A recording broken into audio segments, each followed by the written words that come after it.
আসসালামু আলাইকুম ওয়া রাহমাতুল্লাহি ওয়া বারাকাতুহু।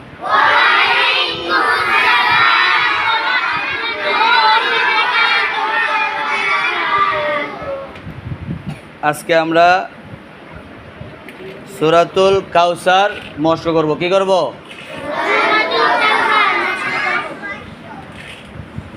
আউযু বিল্লাহি মিনাশ শাইতানির রাজীম।